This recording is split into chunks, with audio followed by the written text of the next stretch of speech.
우리는 앞으로 하박국서를 5주간에 걸쳐서 살펴보기를 원합니다. 하박국은 이스라엘이 바벨론이라고 하는 강대국에 의해서 멸망당하기 전에 유다를 배경으로 사역을 했던 선지자입니다. 하박국의 뜻이 손을 모으다 또는 껴안다라는 이름의 뜻을 가졌습니다.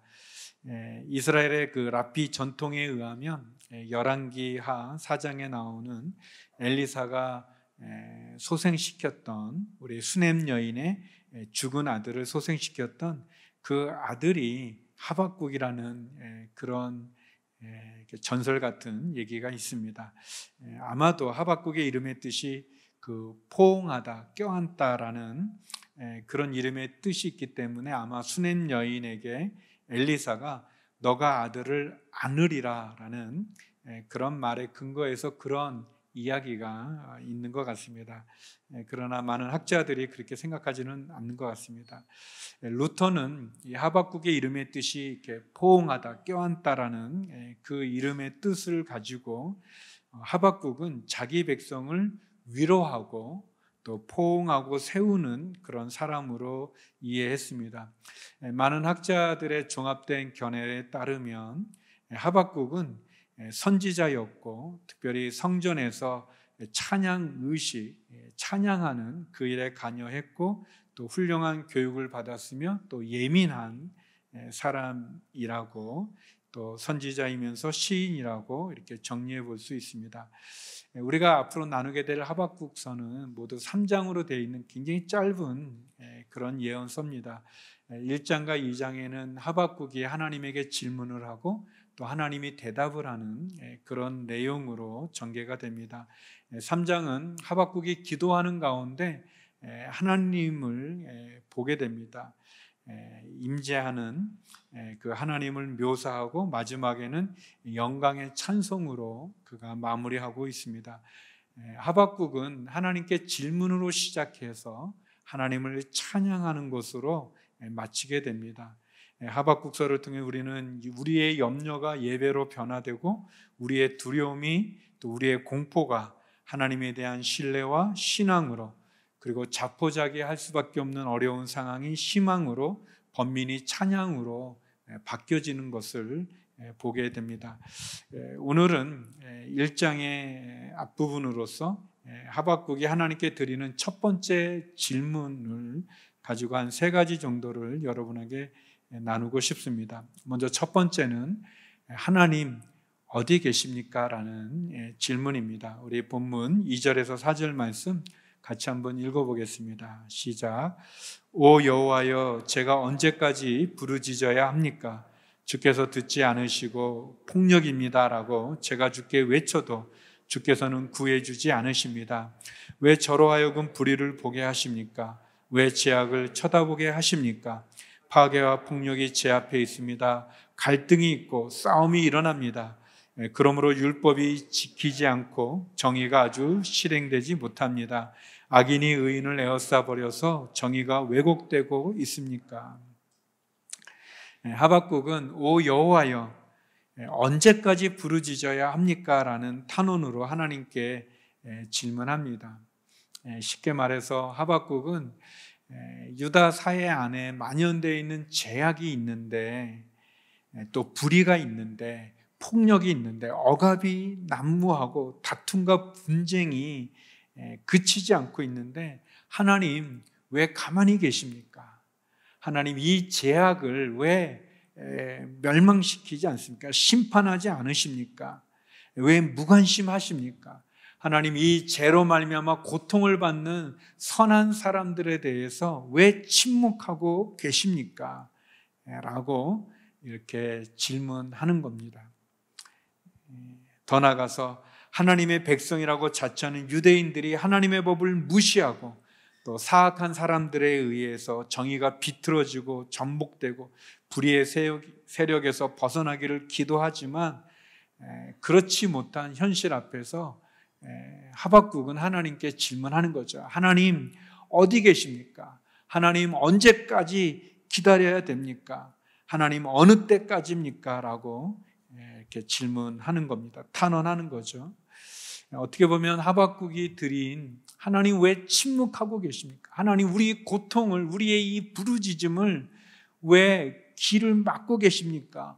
언제입니까? 어느 때입니까? 라는 그 질문은 우리가 드리는 질문이기도 합니다. 죄악이 난무하고 정의가 무너지고 악인들이 득세하고 판을 치고 또 힘 있는 자에 의해서 힘 없는 자가 피해와 고통을 받을 때, 억울하고 이 고통스러운 상황이 지속되고 있을 때, 우리가 기도를 열심히 하지만 나아질 기미가 보이지 않을 때, 마치 하나님이 모르는 척 등을 돌린 것 같은 느낌이 들 때, 우리도 역시 그런 질문을 하게 되죠. 언제까지 우리가 기다려야 됩니까? 하나님 우리의 이 고통을 돌아보지 않으십니까? 하나님 왜 우리의 기도에 무감각하십니까? 무관심하십니까? 그런 질문을 우리도 드리게 됩니다. 하박국 선지자가 드렸던 탄식과 질문, 오늘 이 시대를 살아가는 우리들의 마음을 대변한다고도 말할 수 있습니다. 하나님 왜 침묵하시는가? 왜 하나님 응답하지 않으시는가? 하나님은 불의와 억압과 고통 속에 있는 성도들의 부르짖음을 외면하시는가? 특별히 저는 우리 한국 교회를 향한 이 믿음 없는 이 사회의 그 많은 이야기들, 하나님을 두려워하지 않고 교회를 향해서, 성도를 향해서 막말을 하고 조롱을 하고 또 왜곡을 하면서도 하나님을 두려워하지 않는 이 세대에 대해서, 세태에 대해서 이 하박국이 가졌던 이런 질문을 하고 싶죠. 제가 원고에는 쓰지 않았는데, 하나님 번개는 왜 가만히 있습니까? 천둥 번개로 그냥 이렇게, 원고에는 분명히 쓰지 않았어요, 제가. 근데 그런 생각이 들 때가 있어요. 너무 심하게 교회를 향해서, 성도들을 향해서 기독교를 조롱하고 막말을 하고 왜곡하는, 그럴 때 왜 하나님 침묵하십니까? 왜 하나님 가만히 계십니까? 또 오랜 병상에 있는 우리 가족들을 위해서 우리가 눈물로 부르짖으며 간절함으로 기도하지만 차도가 보이지 않을 때, 하나님 왜 우리의 기도에 귀를 막으십니까? 왜 고쳐주지 않습니까? 또 우리가 너무나 고생을 했다가 이제는 조금 살만한데 예상하지 못했던 사고를 당하거나 또는 불치의 병의 선고를 듣게 될 때, 또 갑자기 사랑하는 사람을 데려가실 때, 우리는 하박국이 드렸던 하나님 어디 계십니까? 하나님 어느 때까지 기다려야 됩니까? 하나님 왜 침묵하십니까? 라는 그런 질문을, 그런 탄식을 우리도 하게 되죠. 하나님 어디 계십니까? 어느 때까지입니까?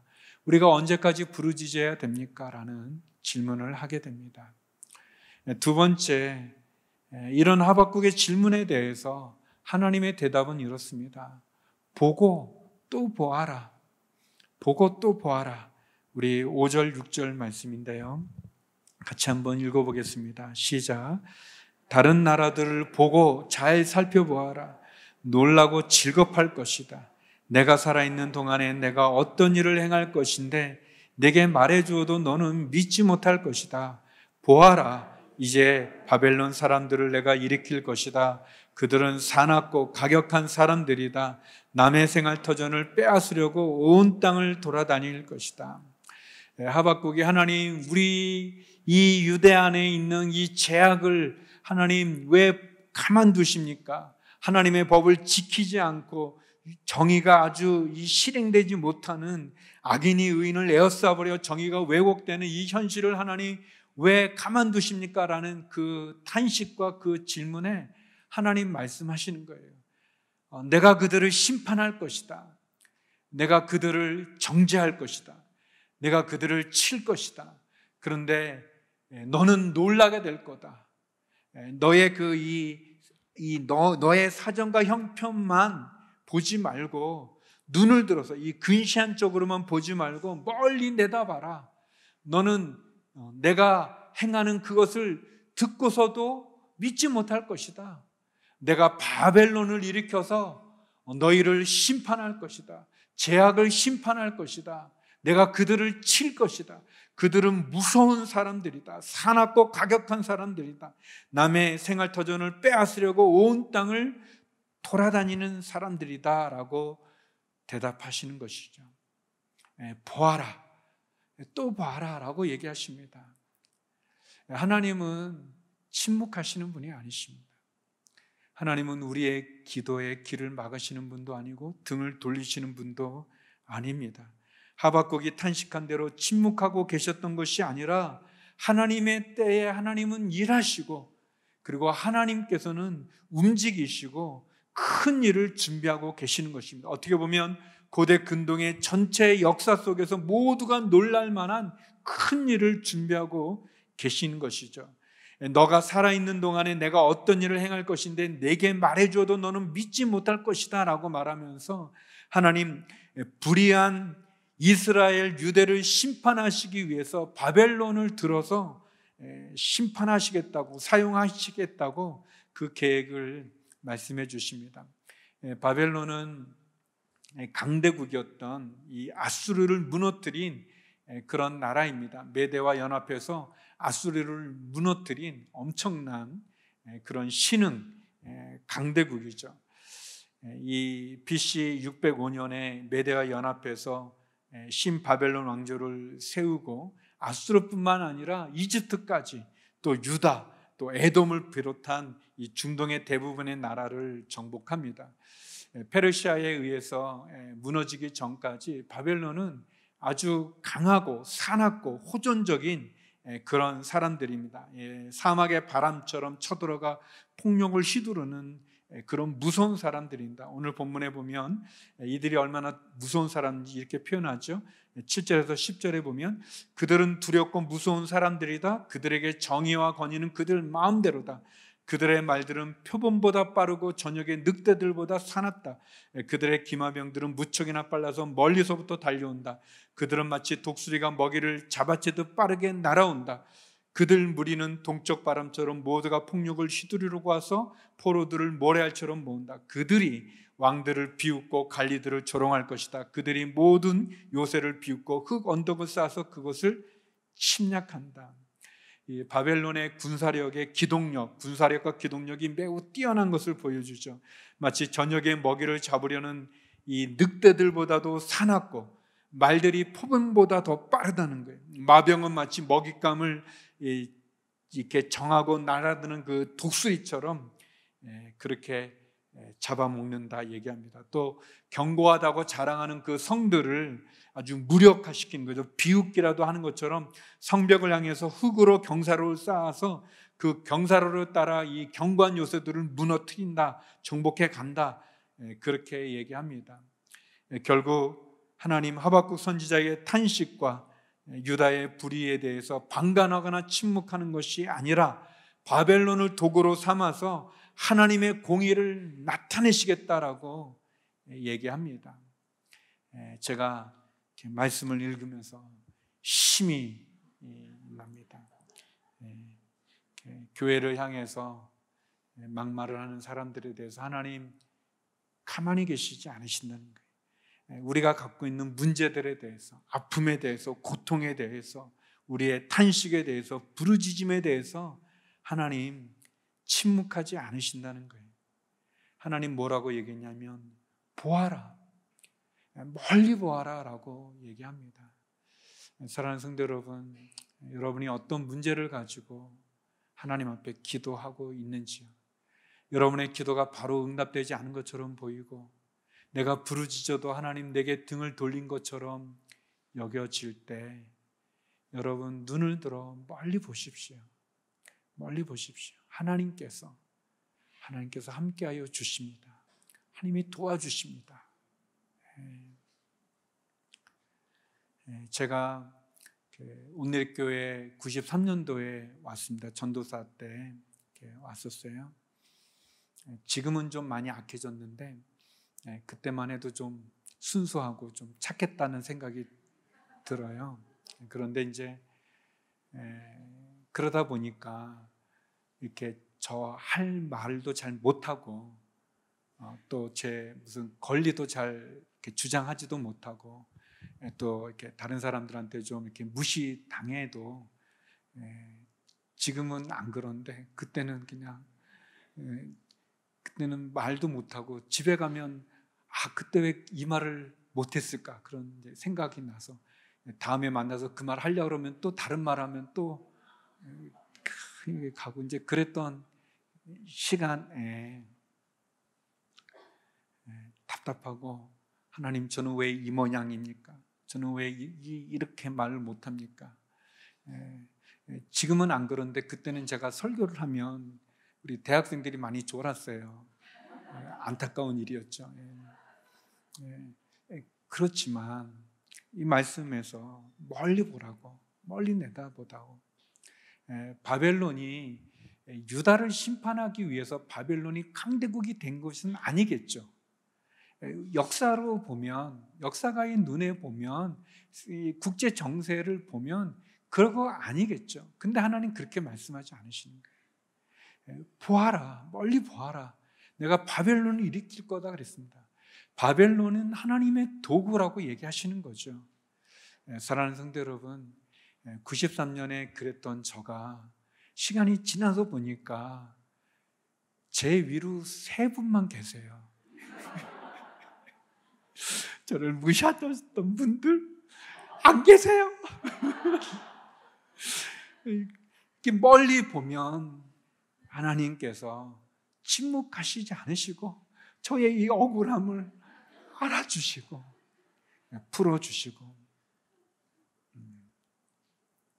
하나님 우리의 부르짖음에 대해서, 악한 사람들의 불의와 조롱과 죄악에 대해서 하나님 심판과 형벌을 준비하십니다. 우리의 부르짖음에 응답해 주시는 하나님, 우리가 우리의 시간이 아니라 우리의 계획이 아니라 눈을 들어 멀리 하나님의 계획을, 하나님의 시간을, 하나님의 뜻을 바라보십시오. 여러분 시편 121편 4절 6절에 보면 이스라엘을 지키시는 그분은 졸지도 않으시고 주무시지도 않으신다. 여호와는 너를 지켜주시는 분이시니 여호와께서 내 오른손에 그늘이 되신다. 낮의 해도 밤의 달도 너를 해치지 못하리라 말씀하지 않았습니까? 우리의 하나님 주무시지도 조시지도 않으시는 분이십니다. 그 하나님을 바라보십시오. 여기 낮의 해도 밤의 달도, 이 낮의 해는 이집트를 의미하기도 하고 밤의 달은 이 아수르를 의미하기도 합니다. 이 유다를 둘러싼 이 강대국에 의해서 호시탄탄 무너질 수밖에 없는 그런 상황에 놓여 있을 때 하나님 왜 우리를 돌아보지 않으십니까?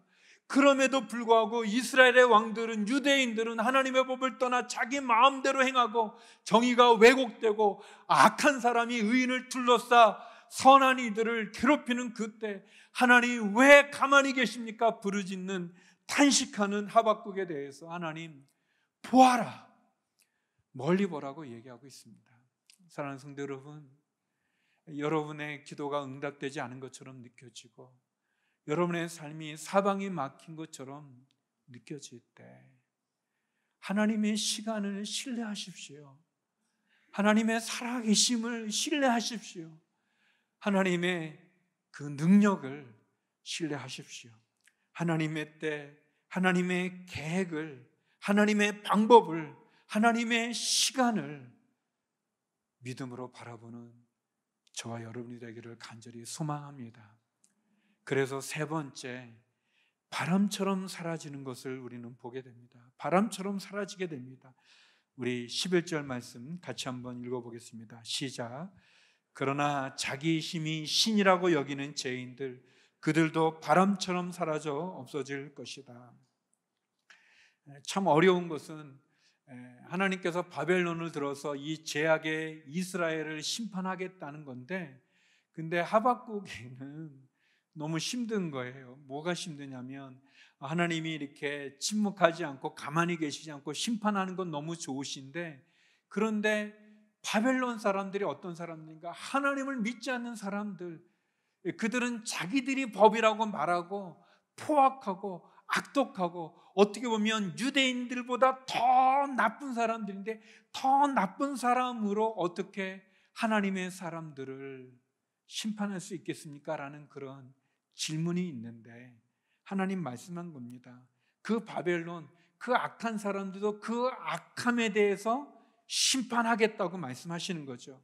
바벨론 두려웠고 무서운 사람들이고 그들의 정의, 권위 그들 마음대로 하지만 마치 그들이 자기들의 능력에 도취되어 이 많은 왕들을 비웃고 멸시하고 조롱하고 또 포로로 끌려온 사람들 구경거리로 만들고 잔혹한 방법으로 자신들의 야만성을 보이고 자신들이 이 하나님보다도 더 뛰어난 존재라고 얘기하지만 그들 바람처럼 사라져 없을 것이다 그랬습니다. 여러분, 이 바벨론 사람들이 얼마나 포악한 사람들인지요. 이 정복하면 그 정복했던 사람들을 인질로 끌고 가고 그들을 이렇게 아주 위협하는데요. 나중에 이 바벨론이 예루살렘을 멸망시키게 됩니다. 그때 유대 왕이었던 시드기야를 잡아갈 때 이런 일을 합니다. 열왕기하 25장 7절인데요. 거기 보면 시드니야가 보는 이스라엘의 왕이거든요. 시드니야가 보는 앞에서 그의 아들들을 죽이고 이 두 아들을 죽였습니다. 왕 앞에서 자기 아들들을 죽이고 그리고 나서 시드기야의 두 눈을 뽑았어요. 그러니까 이 시드기야가 마지막 본 장면은 자기의 두 아들이 비참하게 죽임당하는 그 광경, 그리고는 눈을 뽑았고 그리고 쇠사슬로 묶어서 바벨론으로 끌고 가는 그런 아주 악한 일을 한 그러한 사람들이죠. 그런데 하나님께서 말합니다.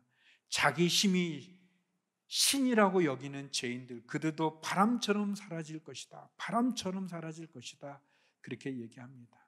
하나님을 무시하고 자기들의 힘이 전부인 것처럼 자기들이 가진 부대와 무기와 능력이 신이라고 얘기하는 그들, 하나님 바람처럼 사라져 없애 버리겠다고 얘기합니다. 우리가 역사를 통해서 보면 해가 지지 않는 나라라고 말했던 영국도 결국은 해가 지지 않습니까? 또 영원히 무너지지 않을 것 같던 로마도 무너지게 되죠. 지금 세계를 주도하고 제패하고 있는 미국도 하나님을 떠나면 미국도 결국 무너지게 되겠죠. 중국 하나님을 무시하고 또 하나님을 떠나면 중국도 역시 무너지게 되겠죠. 이 강대국들이 번성했다가 무너지고 나서 다시 일어난 나라가 없는데 중국은 아주 예외적으로 무너졌다가 다시 신흥 강대국으로 지금 미국과 맞서 있죠. 그렇지만 중국도 역시 역사 속에서 하나님을 떠나고 하나님을 무시하고 그리고 하나님을 떠나면 결국 바람처럼 사라지게 된다고 얘기합니다. 그런데 성도 여러분, 바벨론만 바람처럼 사라지는 것이 아닙니다. 우리가 의지하고 있는, 내가 의지하는 권력도, 지식도, 재물도, 건강도, 자랑도 다 바람처럼 사라지게 될 것입니다. 하나님을 경외하지 않고 하나님을 무시하고 자기 힘을 신이라고 여기는 그런 모든 것 바람처럼 사라지게 될 것입니다. 하나님의 심판은 누구도 피할 수 없습니다. 하늘에 나는 새도 떨어뜨린다는 그 권력도 사라진 지 오래지 않습니까? 짧은 우리 역사를 통해서도 우리가 보죠. 무너지지 않을 것 같은 권력, 무너지는 것을 보았습니다. 여러분, 우리가 기도하지만 6.25 그 전쟁의 폐허인 이 한반도, 이 대한민국이 지금처럼 세계 강대국들 가운데 들어가 있을 줄 누가 상상이나 했겠습니까? 여러분, 우리의 자녀들이 선진국 안에서 자라나는 자녀가 될 줄 누가 알았습니까? 아무도 생각하지 못했죠. 제가 어렸을 때 자랐던 동네에는 공중 화장실이 있었습니다. 공중 화장실. 집마다 화장실이 있는 게 아니라 화장실이 없어서 공중으로 썼던 그런 시기가 저의 어린 시절 가운데 있어요. 뭐 제가 나이가 많아 보이나요? 그렇지 않잖아요. 그런데 이 짧은 저의 그 인생 삶 속에 엄청난 경제적인 부흥이 이 나라 가운데 있는 거예요. 그런데 이 경제적인 것이 영원할까? 그것을 믿고 하나님을 무시하고 마치 우리가 모든 걸 이룬 것처럼 할 때 그렇지 않습니다. 바람처럼 사라진다고 얘기합니다. 하나님을 무시하고 하나님 말씀을 거부하고 우상을 섬기고 자기의 힘이 신이라고 여겨지는 그런 모든 것들 바람처럼 사라질 것입니다. 우리 베드로전서 1장 24절 25절 같이 한번 읽어보겠습니다. 시작. 그러므로 모든 육체는 풀과 같고 그의 모든 영광은 풀의 꽃과 같도다. 풀은 시들고 꽃은 떨어지나 주의 말씀은 영원토록 있도다 라고 했습니다. 이것이 바로 여러분에게 전파된 말씀입니다. 사랑하는 성도 여러분, 바람처럼 사라지는 이 세상의 권력이나 재물이나 이 세상의 영광에 마음을 두지 마십시오. 바람 같은 인생에 너무 몰두해서 진정 소중한 것들을 놓치지 않기를 바랍니다. 우리를 향한 하나님의 사랑, 우리를 향한 예수 그리스도의 십자가의 사랑, 우리의 가족과 또 우리의 교회와 또 우리의 나라, 우리가 붙잡아야 될 것을 붙잡아야 될 것입니다. 오늘 말씀은 하나님 결코 우리에게 등을 돌리시지 않는다는 것을 말해줍니다. 하나님 침묵하지 않으신다는 것을 말해줍니다. 우리의 신원의 부르짖음과 기도를 외면하지 않는다는 것을 우리에게 말씀해 주십니다. 하나님 어디 계십니까? 그분 우리와 함께 하십니다. 보라, 또 보라고 말씀하십니다. 사랑하는 성도 여러분, 여러분의 지금, 여러분의 상황 넘어 멀리 보시기를 바랍니다. 여러분의 시간을 멀리 보십시오. 여러분의 지난 과거의 시간을 하나님 그렇게 함께해 주셨다면 여러분의 미래도 함께해 주지 않으시겠습니까? 멀리 보십시오. 우리를 향한 하나님의 때와 시간과 방법을 신뢰하십시오. 그리고 바람처럼 사라진다는 것을 기억하십시오. 모든 육체가 풀과 같고 모든 영광은 풀의 꽃과 같으나 풀은 시들고 꽃은 떨어진다고 말씀했습니다. 바람처럼 사라지는 인생의 모든 것을 걸지 마시고 영원한 하나님의 말씀과 십자가의 사랑을 붙잡으십시오. 그렇게 이번 한 주간도 우리가 승리하는 저와 여러분이 되기를 주의 이름으로 축원합니다. 기도하시겠습니다. 거룩하신 아버지 하나님, 낮의 해도 밤의 달도 우리를 해치 못하고 우리를 지키시는 하나님, 졸지도 아니하시고 주무시지도 않는다고 말씀하시며 우리의 출입을 지금부터 영원히 지켜주시는 그 하나님, 눈을 들어 우리의 도움이 천지를 지으신 하나님에게서 오는 것을 고백하고 믿음으로 바라보는 저희들이 되게 하여 주시옵소서. 우리와 함께 하시고 우리의 삶에 개입하시며 우리를 인도해 주시는 그 하나님, 그 하나님으로 승리하는 저희들이 되게 하여 주시옵소서. 예수님 이름으로 기도드립니다. 아멘.